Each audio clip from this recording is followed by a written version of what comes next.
नमस्कार दोस्तों, स्वागत है अगले वीडियो में। जैसा कि रेट को टारगेट करते हुए अपन ने क्लासेस शुरू की है और आशा और उम्मीद है कि अपन रेट को आसानी से पार कर लेंगे। जैसे ही रेट आसानी से अपनी पार होगी उसके बाद अपन क्या पढ़ेंगे, थर्ड ग्रेड मेंस को लेके तैयारी करेंगे ना। अभी अभी अपना उद्देश्य क्या है, रीट पात्रता है ना।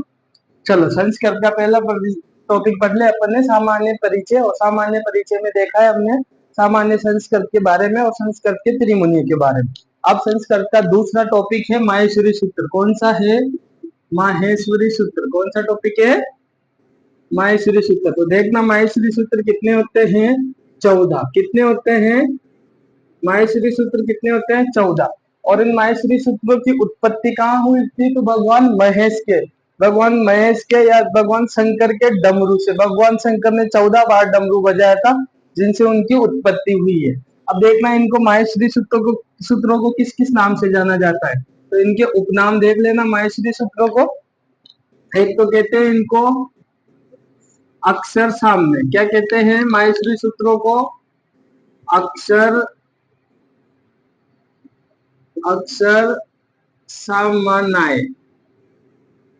अक्षर सामनाय भी कहते हैं कि इनको माहेश्वरी सूत्र को। दूसरा किस नाम से जाना जाता है? तो माहेश्वरी सूत्रों के बहुत सारे नाम है, आप देखते रहना। भगवान शिव के डमरू से निकले तो इनको क्या कहा जाता है? शिव सूत्र भी कहा जाता है। क्या कहा जाता है? शिव सूत्र भी कहा जाता है। फिर देखना इनको प्रत्याहार सूत्र भी कहा जाता है। क्या कहा जाता है? प्रत्याहार सूत्र। क्योंकि इन्हीं माहेश्वरी सूत्रों से ही किसका निर्माण होता है? प्रत्याहार का निर्माण होता है। तो ये आपको याद रखने। माहेश्वरी सूत्र कितने होते हैं? 14। और माहेश्वरी सूत्रों के क्या क्या उपनाम है? अक्षर सामान्य, शिव सूत्र, प्रत्याहार सूत्र के नाम से भी जाने जाते हैं। अब देखना इन 14 माहेश्वरी सूत्र को लिखते हैं। वेरी इंपॉर्टेंट है कि माहेश्वरी सूत्र किस काम में आते हैं। तो आप ध्यान रखना 14 माहेश्वरी सूत्र प्रत्याहार का निर्माण करने के लिए आते हैं। और प्रत्याहार की संख्या कितनी होती है? सामान्य तो प्रत्याहार 44 होते हैं और पाणिनि के अनुसार प्रत्याहारों की संख्या 42 होती है। देखेंगे प्रत्याहार कैसे बनते हैं। पहले 14 माहेश्वरी सूत्र को लिखते हैं। तो पहला वाला सूत्र, सूत्र फर्स्ट में पहले सूत्र में क्या आएगा? अ ई उ ण। क्या आएगा? अ ई उ ण। फिर दूसरा क्या आएगा? री री क। दूसरा क्या आएगा? री री क। फिर तीसरा क्या आएगा? देखना ए ओ एंग। क्या आएगा? ए ओ अंग। और फिर ये पीछे वाले क्या होते हैं? हलंत होते हैं, इनकी इत संज्ञा हो जाती है, बताऊंगा आगे। चौथा वाला क्या आएगा? बड़ी एडी, बड़ा ओपली और च। पांचवा क्या आएगा? ह ये व र ट। ये आपको याद करने ही पड़ेंगे, बार बार रटने से ही याद होंगे, और कोई रास्ता नहीं है इनका। फिर क्या आएगा? है वरट हल है वरट लन। क्या आएगा? है वरट लन यमगणनम। है वरट, तो छठा सूत्र क्या है? लन। फिर क्या आएगा? सातवां यमगणनम। यम गणनम। और आठवां क्या है? क्या है वरट लन यमगणनम झब झ घड़ दस घड़ ध स। फिर 9वां नंबर पे क्या आएगा? जब गढ़ दस। जब गढ़ दस। ये मुझे कैसे याद हुए? तो इनको रटने का एक ही तरीका है कि इनको आपको बार बार याद करना ही पड़ेगा। फिर 11वां वाला कौन सा आया? जब ना गढ़ दस, जब गढ़ दस खप चट चट तव। 11वां कौन सा है? ख फ च ट थ च ट त व। इसको बोलते हैं तो क्या बोलते हैं? खप खप चट त चट तव। खप चट त चट तव। फिर 12वां वाला क्या है? कप चट त चट तव कप ये स है। तो क्या आएगा? कप ये। पीछे वाले के हलंत है। और 13वां क्या आएगा? श श श र। श श श र। और फिर 14 सूत्र क्या आएगा, कप सर हल। तो इस प्रकार ये क्या हुए 14 माहेश्वरी सूत्र। ध्यान रखना 14 माहेश्वरी सूत्र किस प्रकार है, अ इ ऊनी लिरि लिरिक ए वो अंग ओ च है वरट लण यम गणनम जब अण गढ़ 10 जब गढ़ 10 कप चढ़ता है वह कप सर हल। बार बार याद करोगे तो आसानी से याद हो जाएंगे। इनको नोट कर लेना, फिर मैं इनको मिटाऊंगा। उम्मीदें नोट कर लिए होंगे। अब देखना माहेश्वरी सूत्रों के बारे में सामान्य बेसिक डिटेल क्या है। तो देखना सूत्र संख्या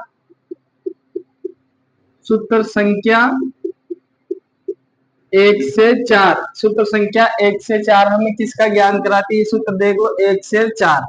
इसमें क्या है, सारे के सारे स्वर नजर आ रहे होंगे, यहाँ तक देख लो, क्योंकि पीछे वालों को मत देखना, पीछे वालों की इत संज्ञा हो जाती है, आगे आगे की गिनते और स्वर भी कितने हैं गिन लेना, 1 2 3 4 5 6 7 8 9। तो माहेश्वरी सूत्रों के अनुसार सूत्र संख्या 1 से 4 हमें किसका ज्ञान कराते हैं, स्वर का। और स्वर को संस्कृत में क्या बोलते हैं, तो अज का ज्ञान करवाते हैं। स्वर को संस्कृत में क्या बोलते हैं, अज। तो माहेश्वरी सूत्र संख्या 1 से 4, पहले 1 से 4 नंबर तक के सूत्र किसका ज्ञान करवाते हैं, अज का, स्वर का। फिर देखना सूत्र संख्या 5 से 14 किसका ज्ञान कराती है, व्यंजन का। सूत्र संख्या 5 से 14 व्यंजन का। व्यंजन को संस्कृत में क्या बोलते हैं, हल। क्या बोलते हैं, हल। तो ध्यान रखना सूत्र संख्या 1 से 4 किसका ज्ञान करवाती है, स्वर का। 5 से 14 हल का। अब फिर देखना इसके बाद माहेश्वरी सूत्र के अनुसार, माहेश्वरी सूत्र के अनुसार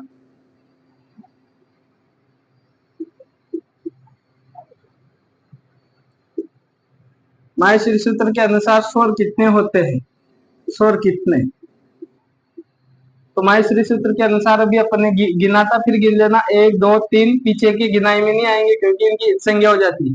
1 2 3 4 5 6 7 8 9, तो कितने होते हैं ये 9। माहेश्वरी सूत्र के अनुसार स्वर कितने होते हैं, 9 होते हैं। और सामान्यतः संस्कृत में स्वर कितने होते हैं, सामान्यतः संस्कृत में स्वर कितने होते हैं, 13 होते हैं। नोट कर लेना ये चीजें, संस्कृत में स्वर कितने होते हैं, 13। और माहेश्वरी सूत्र के अनुसार स्वरों की संख्या कितनी होती है, कितनी होती है, 9। उम्मीदें आपने नोट कर लिया होगा, देख लेना, जिसने नोट नहीं किया वो एक बार नोट कर लेना जल्दी से इनको, फिर अपन आगे पढ़ेंगे। इसको मिटा रहा हूं अभी। अब देखना ये जो पीछे है ना, ये पीछे हलंत लगा हुआ है, ये पीछे वर्ण के पीछे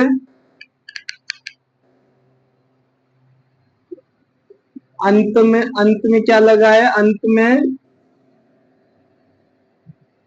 सूत्रों के अंत में हलंत लगा है, हलंत लगा हुआ है, उसको क्या कहते हैं, उसको अनुबंध कहा जाता है। क्या कहा जाता है, अनुबंध। क्या कहा जाता है, उसको अनुबंध कहा जाता है। और अनुबंधों की संख्या कितनी होती है, लिखते जाना साथ के साथ में, अनुबंधों की संख्या कितनी होती है, तो अनुबंधों की संख्या 15 होती है। माहेश्वरी सूत्र के अनुसार पीछे जो हलंत लगे होते हैं उनको क्या कहते हैं, अनुबंध कहा जाता है। और अनुबंध की संख्या कितनी होती है, 15। ये याद रखना, क्योंकि सूत्र संख्या 5 में जो है ना, सूत्र संख्या 5 में है, इसको 2 बार गिना जाता है अलग अलग करके। तो 14 तो सूत्र की होगी, रहेगी सूत्र संख्या 5 की होगी। इस प्रकार हलंत कितने होते हैं, 15, यानी कि अनुबंध कितने होते हैं, 15। फिर देख लेना माहेश्वरी सूत्र के अनुसार 5 से 14 तक, 5 से 14 तक किसका ज्ञान कराते हैं हमें, हल्का या व्यंजन का। किसका ज्ञान करवाते हैं, हल्का या व्यंजन का। और कैसे लगा कर महत्व की कौन से वर्ण होते हैं, ध्यान रखना कौन से वर्ण होते हैं। इनको मिटा दो ऊपर वालों को,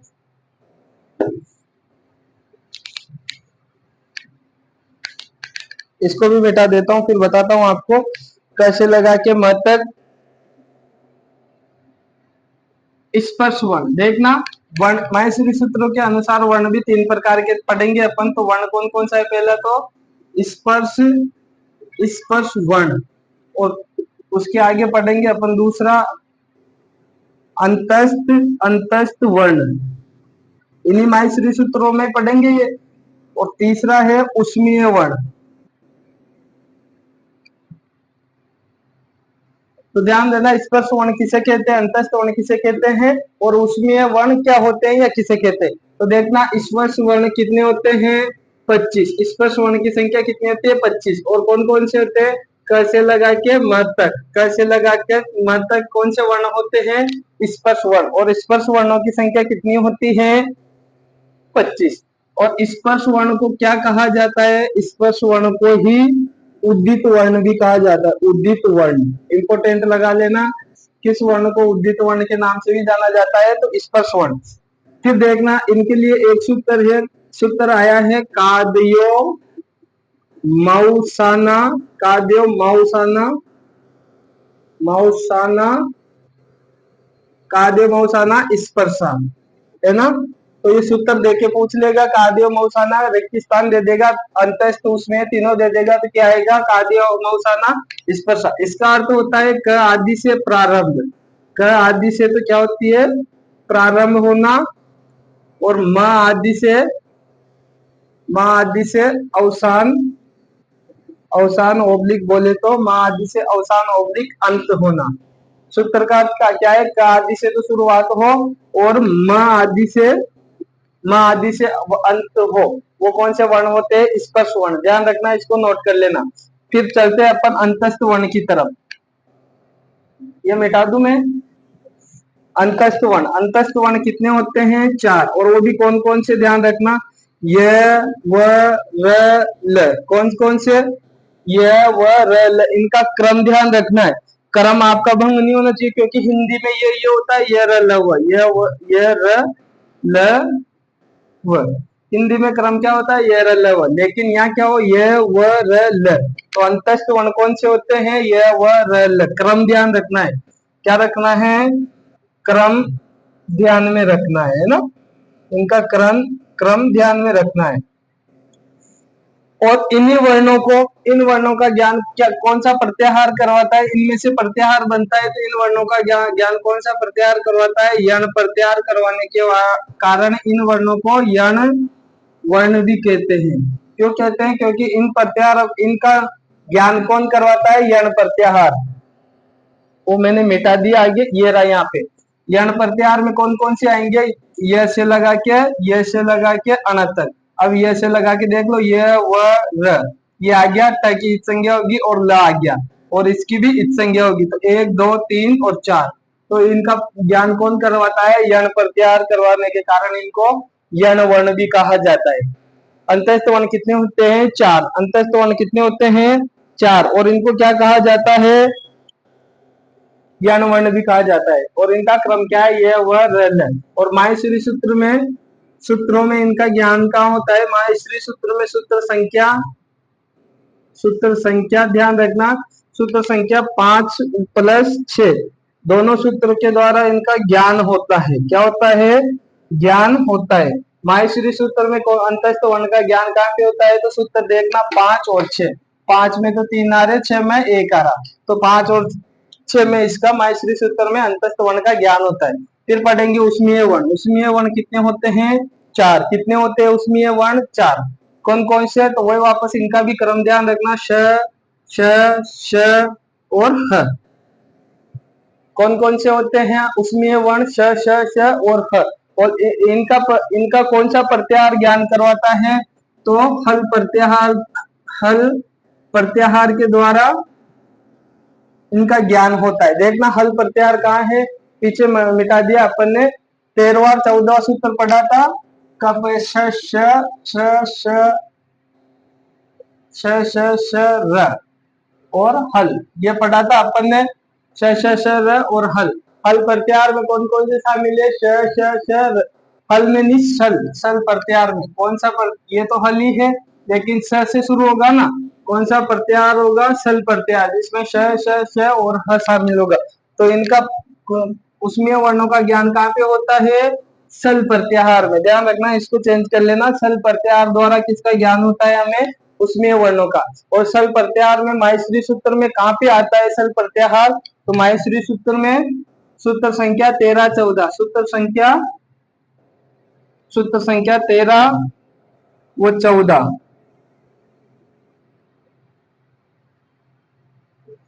सूत्र संख्या 13 व 14 में इनका ज्ञान होता है। ध्यान रखना, स्पर्श वर्ण को उदित वर्ण भी कहते हैं। कैसे लगा के मतलब 25 होते हैं, तो इनको क्या कहा जाता है? उदित वर्ण भी कहा जाता है। सूत्र एक आद्य मौसाना स्पर्श। फिर क्या आया? अंतस्थ वर्ण। अंतस्थ वर्ण किसको कहते हैं? यह व र। क्रम ध्यान रखना है, कितने होते हैं? 4। और इस माहेश्वरी सूत्र में इनका ज्ञान कहाँ होता है? तो सूत्र संख्या 5 और 6 में। और इनको क्या कहा जाता है? कौन सा प्रत्याहार इनका ज्ञान करवाता है? तो इनका यण प्रत्याहार इनका माहेश्वरी अंतस्थ वर्ण का ज्ञान करवाता है। फिर देखना उष्मीय वर्ण। उष्मीय वर्ण में क्या आएंगे अपने? श श श ह, श श श ह। और माहेश्वरी सूत्र किसका ज्ञान करवाता है? कहाँ पे इनका ज्ञान करवाता है? तो सूत्र संख्या 5 और सूत्र संख्या 13 और 14 में किसका ज्ञान होता है? उष्मीय वर्णों। और इनको किस प्रत्याहार के द्वारा ज्ञान होता है? तो सल प्रत्याहार के द्वारा। अब देखना प्रत्याहार कैसे बनाते हैं, ये नोट कर लेना, फिर मैं प्रत्याहार बनाना सिखाता हूँ, है ना। नोट कर लिया होगा, मिटा दूं?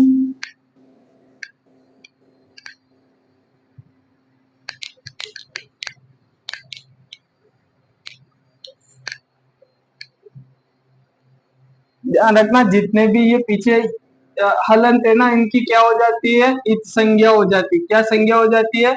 इत संज्ञा। सूत्र से इनकी इत संज्ञा होती है, गिनाई में नहीं आते। ये इतना सा ध्यान रखना। अब सूत्र के प्रत्याहार का निर्माण कैसे होता है? तो क्या पढ़ेंगे अपन? प्रत्याहार निर्माण। अब देखना, यहाँ से प्रत्याहार क्या बनेगा? ई प्रत्याहार नहीं होता, पहले से एंड तक ले लो। तो पहला वाला प्रत्याहार क्या हो गया? अक प्रत्याहार। कौन सा? अक प्रत्याहार। अब बताओ अक प्रत्याहार में कौन कौन से वर्ण शामिल होंगे? तो अक नहीं, सॉरी, यण प्रत्याहार। कौन सा प्रत्याहार हो गया? यण प्रत्याहार। यण प्रत्याहार में कौन कौन से वर्ण शामिल होंगे? तो इसमें देख लेना, अ ई उ। कौन कौन से आएंगे? अ ई उ। किसका ज्ञान करवा, यण प्रत्याहार किसका ज्ञान करवाता है? अ का, ई का, उ का। दूसरा देखना क्या बनेगा? अक प्रत्याहार। उक प्रत्याहार होता ही नहीं है, तो क्या होगा? अक। दूसरा क्या बनेगा? अक प्रत्याहार। अक प्रत्याहार में किसका ज्ञान होता है? तो अक में अ आ गया, ई आ गया, उ आ गया, इसकी संज्ञा होगी। और क्या आ गया? री आ गया और लिरी आ गया, क्या की संज्ञा होगी। तो कितने शब्दों का ज्ञान होता है इसमें? अ का, ई का, उ का, 3 तो यही आ गए, और नीचे के 2 ये भी आ गए, लिरी का और री का। इस प्रकार से प्रत्याहार का निर्माण होता है। फिर देखना, अक प्रत्याहार होने के बाद क्या लिखेंगे? इक प्रत्याहार। और इक प्रत्याहार में अ को छोड़ के क्या क्या आ जाएंगे? ई, उ, री और लिरी। और फिर क्या आया? उक प्रत्याहार। उक प्रत्याहार में कौन कौन से आएंगे? ई को छोड़ के तीनों आ जाएंगे, ओ, री, लिरी। इस प्रकार से प्रत्याहार का निर्माण होता है। लेकिन आपसे प्रत्याहार के बारे में नहीं पूछा जाएगा। प्रत्याहार कैसे बनाते हैं आपको बेसिक जानकारी याद होनी चाहिए कि बनते कैसे हैं। फिर देख लेना, इतना सा याद रख लेना कि भाई संस्कृत में प्रत्याहार कितने होते हैं। तो संस्कृत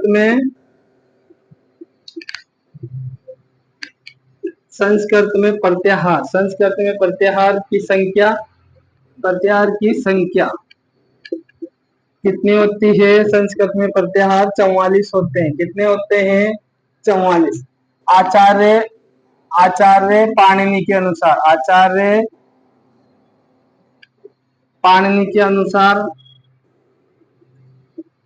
प्रत्याहार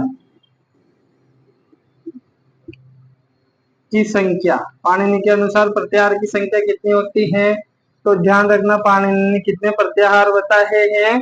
42 होते हैं। बस ये आपसे शॉर्ट में क्वेश्चन पूछे जा सकते हैं। प्रत्याहार कितने होते हैं? 44। पाणिनि ने कितने बताए हैं? 42। ये आपको ध्यान रखना है। इसके अलावा अपने माहेश्वरी सूत्र पढ़ लिया, प्रत्याहार पढ़ लिया, प्रत्याहार का निर्माण पढ़ लिया। अब देखना, इसी में एक और छोटा सा टॉपिक ले लेता हूं मैं, स्वर व्यंजन का, है ना। छोटा सा है, 2-3 लाइन का। हाँ, तो देखना, प्रत्याहार पढ़ लिया, माहेश्वरी सूत्र पढ़ लिया, क्या क्या कहते हैं, कैसे कैसे निर्माण होता है, किस प्रकार से उनको जाना जाता है। अब देखना स्वर, स्वर क्या होते हैं, स्वर क्या होते हैं देखना। तो स्वर किसे कहते हैं, जो स्वतंत्र रूप से बोले जाते हैं, स्वर किसे कहते हैं। तो स्वर का सूत्र है, सूत्र मत लिखो आप, तो स्वर स्वतंत्र रूप से उच्चारित होते हैं, उच्चार जिसका स्वतंत्र रूप से उच्चारण होता है उनको क्या कहते हैं, स्वर। और स्वर की संख्या कितनी होती है, सामान्यतः स्वर की संख्या कितनी होती है, सामान्यतः 13 स्वर होते हैं, 13 स्वर। अब देखना 13 स्वर कौन कौन से, गिनो गिनो, देखे कौन कौन से होते हैं। अनार, आम, इमली, ईख, उल्लू, ऊंट, ऋषि, और यहाँ पे ध्यान रखना बड़ी बड़ी ऋषि, दो ऋषियां होती है। और फिर इसमें क्या आता है, लरी भी आता है। फिर क्या आ गया, एडी और एनक। फिर क्या आ गया, ओखली और औरत। कितने हुए, 1 2 3 4 5 6 7 8 9 10 11 12 13। तो स्वर कितने होते हैं, सामान्यतः 13। अब देखना माहेश्वरी सूत्र के अनुसार स्वर,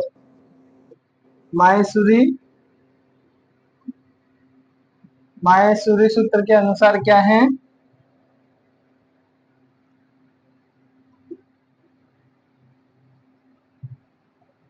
कितने होते हैं, 9। माहेश्वरी सूत्र के अनुसार स्वर कितने होते हैं, 9। माहेश्वरी सूत्र में 9 स्वर कौन से हैं, तो अपन ने उसमें गिने ही थे।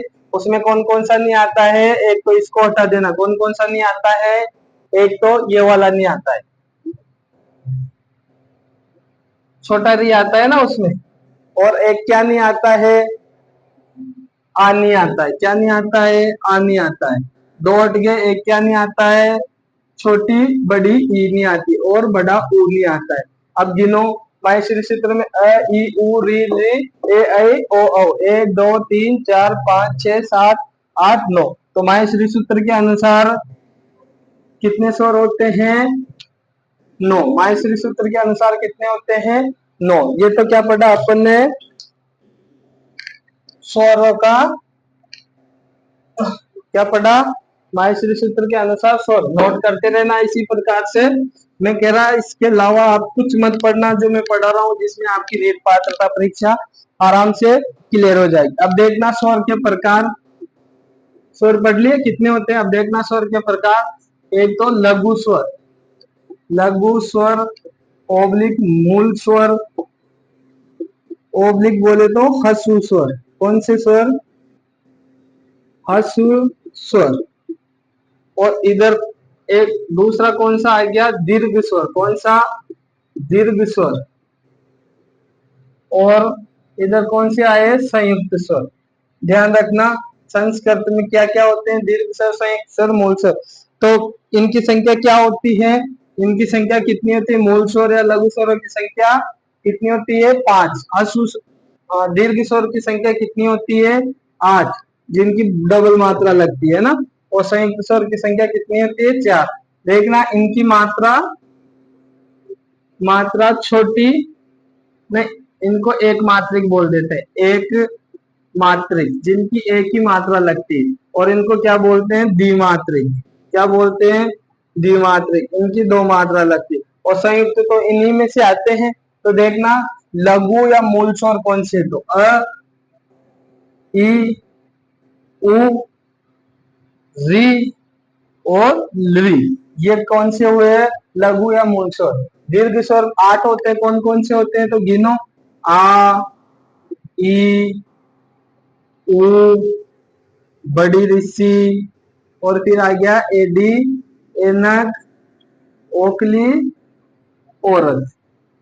तो दीर्घ स्वर तो कितने होते हैं, 8। कौन कौन से, जो मैंने आपको लिखा दिए है ना। लघु स्वर कितने होते हैं, 5। और संयुक्त स्वर कितने होते हैं, तो नीचे वाले 4। जो 2 या 2 से अधिक स्वरों से मिलकर बने होते हैं उनको क्या कहते हैं, संयुक्त स्वर। और संयुक्त स्वर की संख्या 4। कौन कौन सी होती है, ए ऐ ओ औ। ये भी ऐसा का ऐसा ही नोट कर लो स्वरों के बारे में।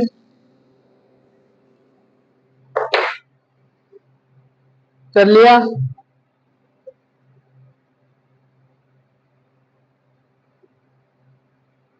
हाँ, अब देखना,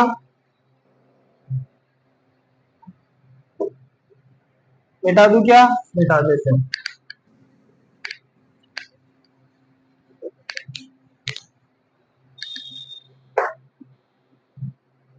अब देखना पाणिनि ने स्वर कितने माने, पाणिनि के अनुसार स्वर, पाणिनि के अनुसार स्वर। तो पाणिनि ने स्वरों की संख्या कितनी मानी है? 21/22। पाणिनि ने स्वरों की संख्या कितनी मानी है? 21/22। दोनों प्रकार के माने, 21 भी हो सकते हैं, 22 भी। और पाणिनि के अनुसार स्वर, है ना। और पाणिनि के अनुसार ही क्या हो गया, ये व्यंजन। पाणिनि ने व्यंजन कितने माने हैं? तो कितने माने? 42। पाणिनि के अनुसार स्वर कितने? 21। पाणिनि के अनुसार 21 या 22। पाणिनि के अनुसार व्यंजन कितने? 42। तो पाणिनि के अनुसार वर्ण कितने हैं? वर्ण कितने हैं? 63/64। 63/64। ये भी नोट कर लेना, पाणिनि ने अलग ही प्रकार से माने हैं। स्वर की संख्या क्या बता? 21, 22। व्यंजन क्या बता है? 42। और दोनों को मिला के क्या बनता है? वर्ण। वर्ण कितने बताया इसने? 63 या 64। इस प्रकार से अपने क्या, कौन सा टॉपिक खत्म हो गया? माय श्री सूत्र वाला टॉपिक खत्म हो गया। इसको अच्छे से याद कर लेना, इसके अलावा कुछ नहीं आएगा। जो भी आएगा वो बता दिया जाएगा। लेकिन आशा और उम्मीद है कि जो भी क्वेश्चन आएगा अब तक बताया गया, इसी में से आने की प्रबल संभावना है 99%। रेट पात्रता के लिए यहाँ से अभी तक जो बताया उसमें से ही क्वेश्चन आने की प्रबल संभावना है। और जो मैं कंटेंट दे रहा हूँ ना, उसको अच्छे से लिखते रहना, कॉपी में नोट्स बनाते रहो और लिख लिख के याद करते रहो। और फिर जब पेपर होना तब मिलाना कौन सा क्वेश्चन कहाँ से आया था, किस प्रकार आया था और मेरे द्वारा उसको बताया गया या नहीं। लेकिन शर्त यही है कि ये जो मैं बता रहा हूँ ना, उनको अच्छे से याद होनी चाहिए मुंह पे। याद होने के साथ साथ ही क्या भी करना है, लिखते भी रहना है उनको, है ना। धन्यवाद आप सभी का।